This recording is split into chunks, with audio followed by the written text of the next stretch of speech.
Hi, this is John here from bestmusic.ie. This is Ross O'Connor, and today we're going to take a look at the Casio GP400. This is Ross O'Connor, who is a session musician, music educator, and speed producer. Ninja Turtle, yeah. And he's going to give us a demo of this Casio GP400. So the three things we're going to take a look at is the sound, the feel, and then finally the price, how it stacks up against, say, competitors or even an acoustic piano. To give you a little bit of a background about this specific brand, the GP series, they were developed in conjunction with Bechstein. Bechstein are a German piano manufacturer with a long history of making acoustic pianos. So they came to Casio, Casio went to them. They wanted to collaborate on a digital piano so Bechstein could improve their digital ranges, and Casio wanted to upskill and get their digital pianos closer to the acoustic feel. So this is the GP400. It's in between the 3 and the 5. Tell me a little bit about the different tones that you found useful in this piano. So they've got 3 great piano sounds, different multi-samples pianos, completely different. And in that you have 3 different versions, a regular, mellow, and a bright one. Okay. And then you also have electric pianos, organs, strings, and you can layer sounds or split sounds to obviously create whatever you want. Okay. Why don't we take a listen to the 3 different sounds are the Berlin, the Vienna, and the Hamburg. Yeah. Okay, let's take a listen to, say, the Berlin.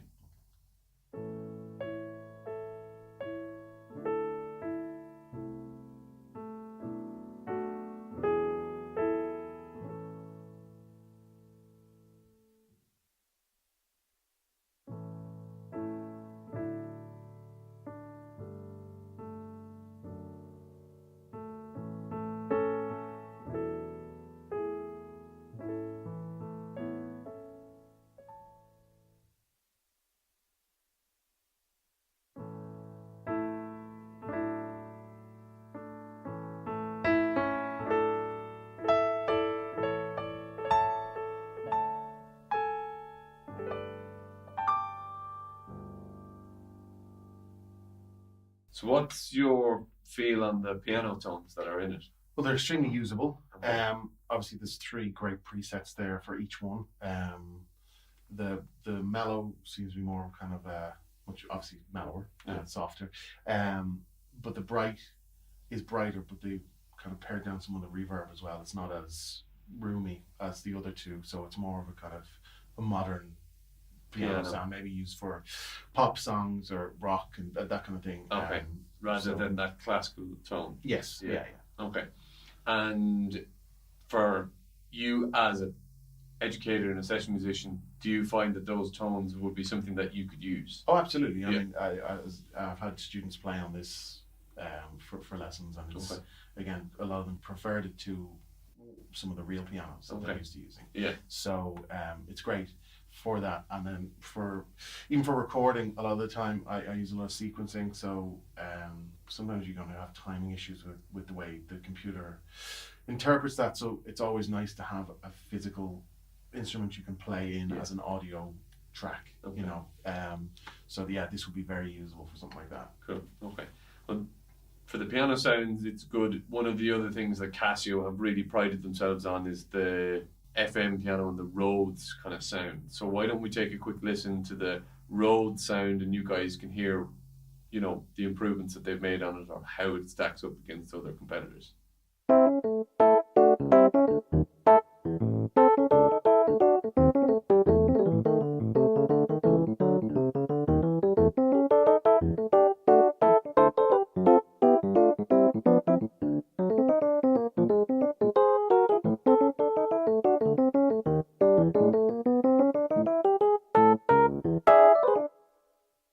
So that was the Rhodes sound from Casio. You've played plenty of Rhodes sounds. How does it stack up? It's fantastic. They have a good selection. They have 3 different kind of Rhodes, and then they have 60s Rhodes, and then they have a couple of FM piano sounds, that kind of 80s No, they're really, really convincing. Yeah, they were really proud of it. It was one of the things that they kind of talked about. Is it's the one thing you need to get right is a Rhodes tone. Well, it's kind of bread and butter. I mean, once you have a decent piano sound, a decent Rhodes sound, I've done gigs where that's all you needed. I like to be honest. Yeah. So it's they're great. Yeah, so they stack up. They Yeah. sound good, easy to use. Again, interface is pretty handy. Yes, really easy to customize as well and get in and do whatever you want to do with them. So yeah, Okay. it's brilliant. Great. Okay. Let's take a look next at, say, the split layers, where you can have your bass on the left hand and maybe violin on the right, or whatever kind of configuration maybe that you would use in a standard situation, like a gigging situation or a recording situation.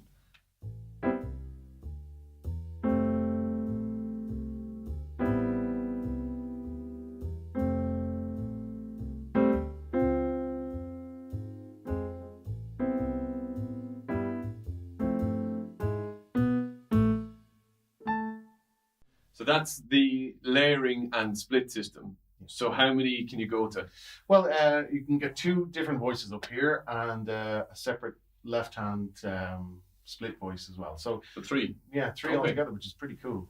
Which means like it opens up a huge amount of possibilities as to what you can do. Play around with. Yeah. Okay.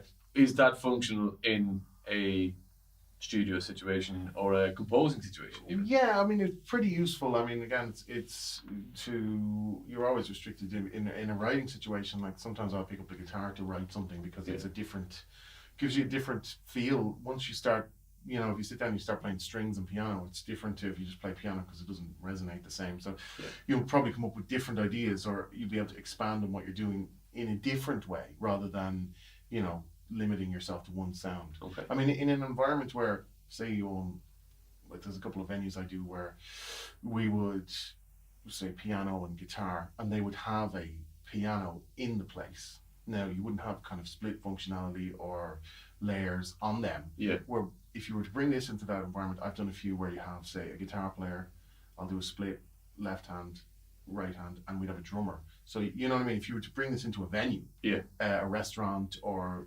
whatever kind of piano bar, you could have the possibility of having a very compact full band set. Full band. Okay. And it really, really good sounds. So piano sounds good for teaching, and good for recording. Yes, great for recording. Okay. FM and let's say the others that are outside of the regular piano sound good. Yes. Okay. Sound great. And give you a bit of depth in terms of what the actual thing can do. Yes. Yeah. And then your split layers, it works then in a live environment. Yes. Oh, hugely. I think this will be, for venues that are looking for pianos for people to just walk in the door and go. Again, I set up those layers and splits. I didn't know how to do it and set it up in 2 seconds. And pretty quickly it goes. Just press a button and then another button. You know what I mean? So it's very, very easy to use. So all the tones sound very realistic, but that's not everything that's in this in terms of what it can do. No, I mean, as I said, they're very customizable. One of the things that if you're in a teaching situation where when I was working with this as a kind of sitting with students, I would turn the reverb right off. Great. Because for me, it becomes more in the room then. You know what I mean? Yeah. Again, open up the lid. It gives that grand piano thing where the whole sound brightens. Yeah. And it becomes everything. There's far more attack. Again, you can customize stuff like when you hold the pedal down, you get a sound and it resonates through the piano. Yeah. You can have as much or as little of that as you want. Yeah, so that's the knock of the piano. So yes. they what they've done is they have the pedal is silent, and they have put in a sample of a knock to make it more real, to make it feel like you're at a real piano. And that, although it sounds silly, it actually does add an extra depth. It almost tricks the mind into thinking it's closer to the real thing. And that's the thing, like, because it's customizable, say if I was recording this, I might turn that off. Yeah, because you don't want it I interfering. wouldn't want it, but if I was recording it in a situation where I was kind of like, it was a solo piano, maybe solo piano and voice, I would then maybe leave it on, and then I'd get a far more realistic piano sound. Yeah. So yeah, I mean, again, because it's fully and quickly customizable, you press one button and you're in the thing you want, and it gives you all the options here on the screen. On the screen here. It's very, very easy to make it sound the way you want. Yeah. And it depends on your room as well. Like this is quite a dead room. Yeah. So we don't want, a huge amount of reverb because it wouldn't be realistically placed in this space. Yeah. But like if you had a big kind of echoey dining room where a lot of people would have their pianos, you would definitely open up the lid just to cut through some of the natural reverb in the room. Yeah. Speaking of reverb, this has those kind of I/O reverbs. Yes. So you can play the piano in a couple of different situations. You can actually play it as if you're sitting in the Sydney Opera House. Yes. What they've done is they fire off a test signal and they have microphones in different parts of the amphitheatre or the opera house, and then they mathematically map out through physics what kind of reverb. So you can set it that you're sitting at the piano, you can set it that you're sitting in like the fourth row, you can set it that you're sitting in the first circle or the second circle. So they've even gone into that. So why don't we take a listen, maybe while we're on the reverb subject, of a sample of the Sydney Opera House and the 3 different positions maybe that you can sit in the Opera House while listening to it.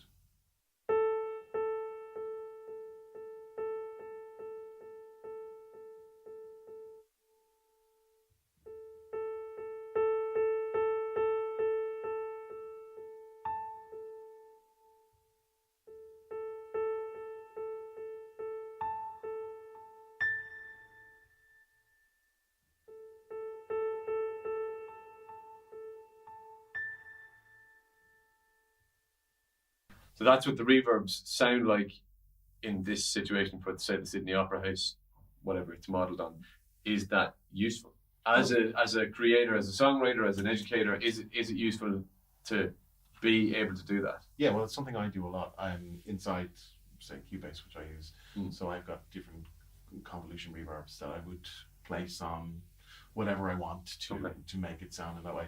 I mean, it's a case of, it's again a shortcut to being able to just, remove another obstacle of a thing you have to do after you've played the piano. Yeah. So the idea is that this would be a very, very quick way. If you plug this into your computer and record it, that's that done. You don't have to do it, and then you sing your song. Like when I'm writing songs, when I'm demoing things, I always, whatever the shortest route to everything is. You know what I mean? It's the difference between if you're a guitar player, plugging in your guitar to an effects unit and recording it straight all the way down, just having it ready, done. Yeah. Than, if you have to record it, put the effects on while you're there, and then sort of tweak stuff afterwards, and then go back and go. You know what I mean? If you want to do things quickly, it's comparable to the software reverb you'd be using on the computer. Yeah. It's quick on the screen system. The quickest way to change the tone of this piano is this bit here. It's the lid simulator. Yeah. Okay. So we're going to give you a sample of what it sounds like with the lid closed. Then we'll put it into the first position and put it into the second position, and you're going to be able to hear the difference. And that's the quickest way. This, again, it's an extra feature. It works on all of the different piano sounds and the different tones that are in it. So let's take a listen to that first.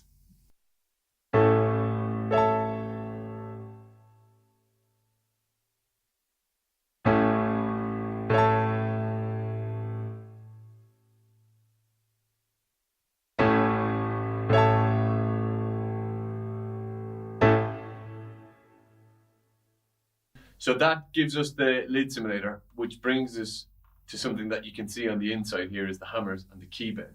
So these are concert-sized keys.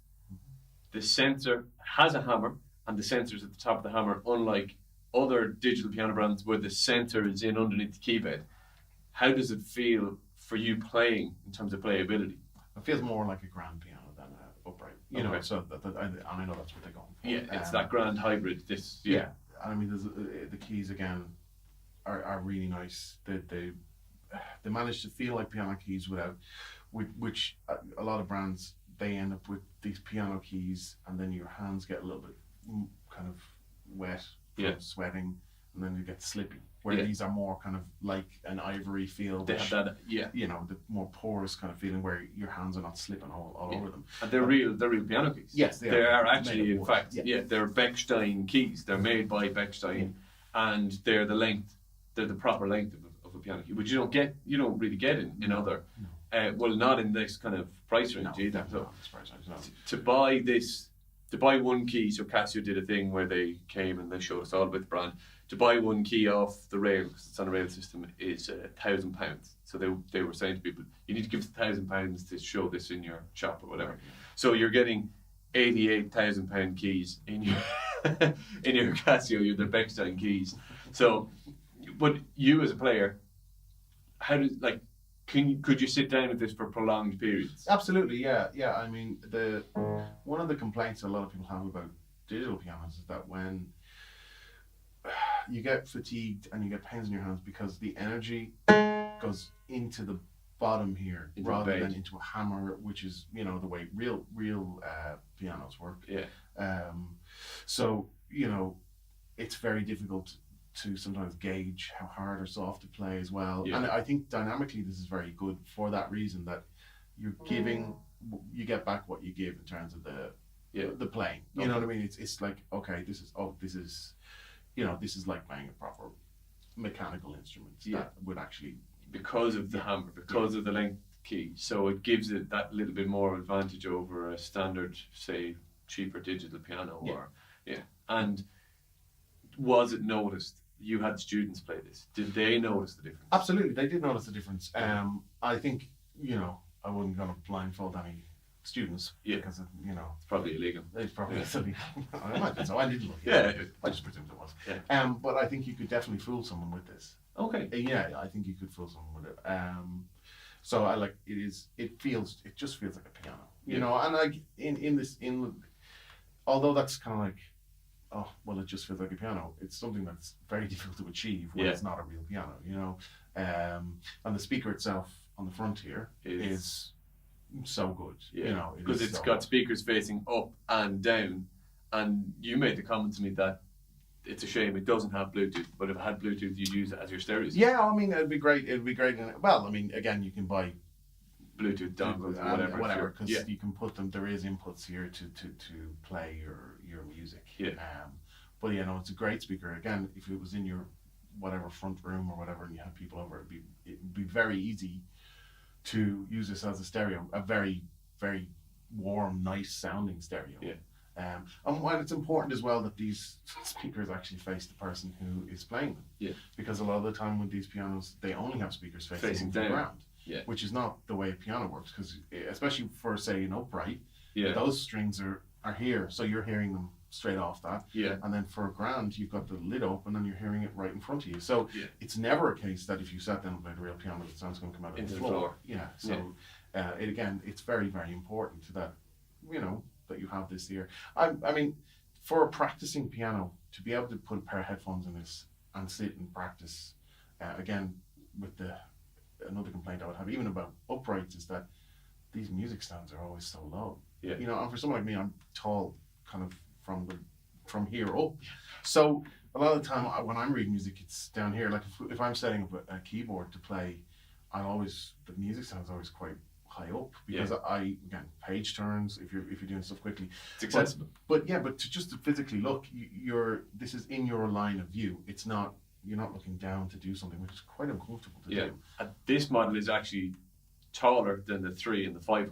Okay. So the GP400 is a tiny little bit taller, and this is one of the things that they listen to people, and people are like, your neck is down, or So it's much more comfortable if you're doing with practicing. If you're practicing difficult stuff, to be able to have it just in front of you, as if if you were sitting in this chair and you said, I want to put a television somewhere.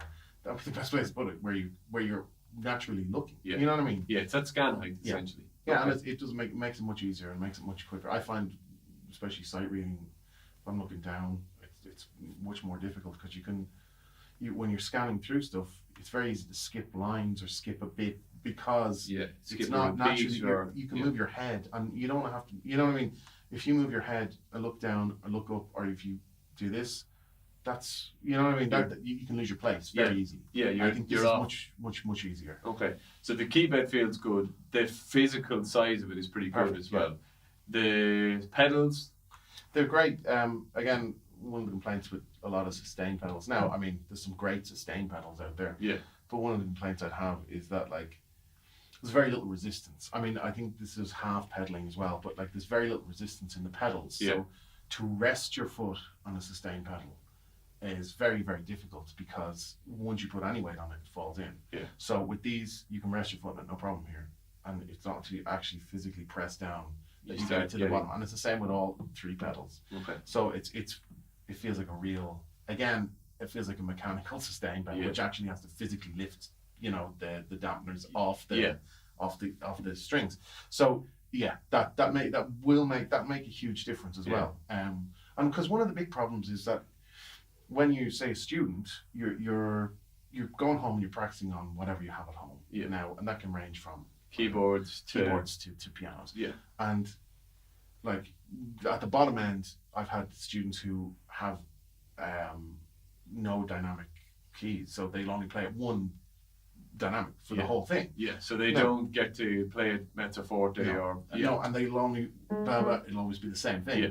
But so that's very bad. So when they come in and play on a real piano or do their exam, it's a total difference to what they're used to. Whereas this, if you have this at home, there's no tuning, there's no maintenance. There's just takes headphones, stick it in your corner, a corner of your room, and it's it's for the price. It's really, really good, and you can practice on this, and you will not feel any difference going from this to a physically real piano. I don't think so anyway, and I think in a lot of ways this might be better. Because it's got those added features. Yeah, and as well, like, it's not going to degrade the way a real piano does. Because it's not made of wood and it doesn't have the same physical issues that you might have. Okay, so you've kind of touched on the next section, which is price. This is the mid-priced one. So there's the GP300, this is the 400, and then there's the 500. The difference between the 500 and the 400 is the 500 is fully gloss, which is great in some cases, but it dirties very quickly, so it just depends on your preference. It's a tiny bit smaller. And the 300 is cheaper again. It doesn't come in gloss or anything like that, and it doesn't have a couple of the features like the aliquot resonance. So to quickly explain what that is, if you hold the higher register keys and without actually depressing them or making sound out of them, and you hit a lower register key, it resonates like a real piano. So the physics have been modeled that if you do that. So we're going to give you just a really quick example of that now.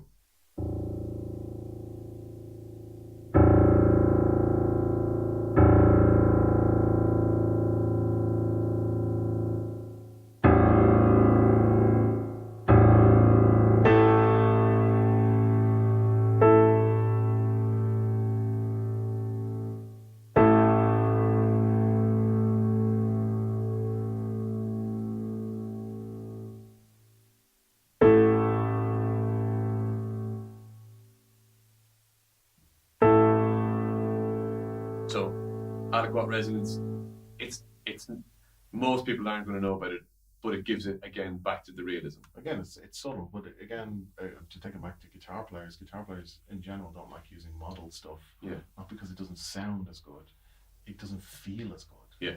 You don't get one of the big things. You sit down and play guitar in these software things. It sounds great and play back and somewhere. Physically playing it was like not as pleasant as using a real thing. Yeah. And this again makes it more realistic. It makes it.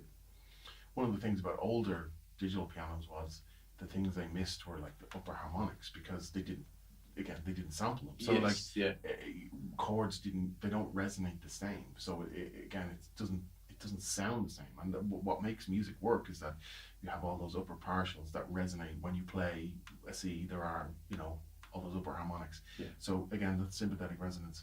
It's if you have this note held and you play a note that is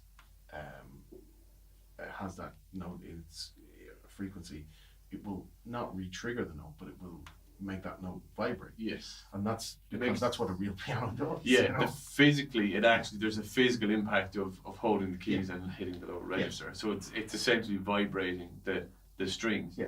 So it's another feature that this and the 500 have over the 300. Again, just adding to more and more realism. Yeah. So your 300 is somewhere in the kind of 2-3 grand range. Your 400 is in the 3-4 grand range, and your 500 is in the 4 or 5 grand range, ballpark, depending on landed costs and that kind of thing. So looking at all the features across the different ranges, we'll take the 400 as the benchmark because it's in between, it's in the middle. How does it stack up against, say, digital pianos and, dare I say it, an acoustic piano? Yeah, I mean, obviously it's way ahead of a lot of digital pianos because again, the realism, the feel, even the fact that it's got decent speakers in it. I mean, that's a huge thing. I think it's a great replacement for an actual real piano, because I think when you're talking about a piano which feels like a grand piano and sounds like a grand piano, and again has all the extra features, you are getting into the realm of big money for acoustic pianos. So you can buy acoustic pianos for similar price, but they're probably going to be much worse than playing this. Plus you got maintenance and upkeep, and then physical limitations of putting a piano, actual real piano, up against a wall that you can't plug a pair of headphones into. That if you're an adult student, a lot of the time your practice is done after work. You know what I mean? So at 8 or 9 o'clock at night, you don't have the luxury of being out, unless you live in a detached house. You don't have the luxury of being able to play that piano at that time, because you're going to annoy the neighbors. So it's again, another obstacle in your way of not practicing is the fact that you can't stick a pair of headphones into it. And again, I think you're going to be spending a lot more money than this to get a piano, acoustic piano, that's as good as this. Okay, even to take one of the models, the Berlin or whatever, to get something that sounds as good as that. You may not even have the space if it's a grand piano, or if it's a baby grand. If you're looking for an upright and you want to get tone like this, you're going to spend a lot of money. Yeah, I mean, there are uprights that are strung like grand pianos, but they're very, very tall, and they're quite broad as well. So you're going to end up spending big money on them, and they're not in this price range at all. Okay. So no, I mean, as a recommendation for anyone, again, this stand comes off. You put your laptop up here, and you've got a studio, and you're able to then play and and do this, and this is a hand height to be able to do that, and for stuff like that, it's a quick writing tool. It's its own table, so you can just put that up there, and you can MIDI it up then and play into the stuff, control whatever you want to do. So it's far more useful than a normal piano, and I think if you're concerned about actually sitting and practicing, this is a great option to not put excuses in your way. So to give you the opportunity to practice. Okay, so it's good for piano sounds. It's good for the tones that come in it. It can split. It has realistic and realism built in with your lid simulator, your pedals, the reverb, the aliquot resonance on the 400 and the 500, the knocking sounds. It's good for a studio situation. It's good for a live situation. It's very heavy, so live situation you're not going to bring it gigging. If it was in a venue, you might use it because I think it's a good venue piano. It's a good venue piano, okay, because it's 110 kg in the box. Yeah, but I mean, you put it again, but then it's less likely it's going to get moved. What I mean? And again, it's the kind of thing you would put in a venue, because for restaurant use or something like that, it's actually loud enough. If you just have someone coming in playing piano, it's loud enough on its own to not use any amplification. With this in the corner, you get somebody to play it, and that's all you need. But and expanding up, if you wanted to bring a band in, it will do the splits. It'll do so. Like for me, if I was singing, I can do a split and bring a drummer in, and you've got a full band, and you can get people up dancing and do whatever you want to do. You know what I mean? So it is. I think it's a great venue piano if they're, and again, a very, very low cost option. Yes. In comparison to, say, you had a real piano, you're tuning it once, twice a year. Yeah. You can't. You could mic it up if you had a band playing. You're less likely to. No, you're not going to mic up. You're not going to mic up acoustic pianos, and even at that, pianos in this price range, a lot of the time they don't have that display on them as well. So it's very difficult. You walk into a venue, you'd be lucky with you set your microphone up, you set the thing up, Yeah. you all get ready, and then you don't have time to be going through menus and stuff. So for this, again, because I own another Casio piano that I do gig with, and it's all touch screen, but it's all very easy. You press this button and press this button. I've never read the manual. You know what I mean? I've never read the manual. I never had to read the manual. It's very intuitive. I showed up at a gig one time and needed to do left-hand bass, didn't know, and managed to set 2 minutes later, you're gone. I had a preset of 5 sounds on the 5 buttons, and I was gone. You know what I mean? That did the whole gig. Yeah. So they've put an awful lot of thought into making it an all-rounder. Yes. And does it fall down in any places because it's an all-rounder? I don't think so. No, it's good. It's just it's good for a student. It's good for maybe a live or studio situation, and it's got all the sounds in it. Yes, that's great. Okay. Well, look, that is the GP400 from Casio. The difference between the 4 and the 5 is that the 5 is gloss. This is a little bit taller. The 300, which is down a little bit, it's a little bit cheaper. It doesn't have, say, the knocking sound, and it doesn't have the aliquot resonance, and there's a couple of other maybe. It doesn't have all of the 3 piano sounds that this one has. For bang for the buck, it's a great piano. Absolutely great, yeah. For a student, for somebody who maybe wants to use it in conjunction with an acoustic piano that they want to use at night time, or if they want to use in a situation, perfect.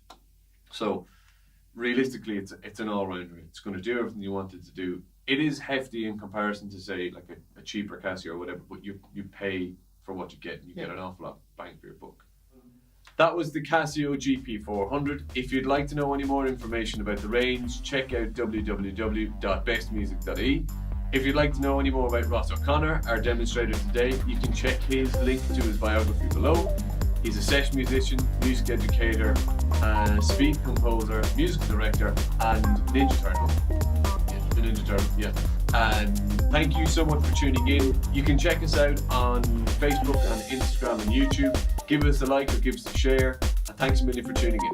Catch you next time. Bye.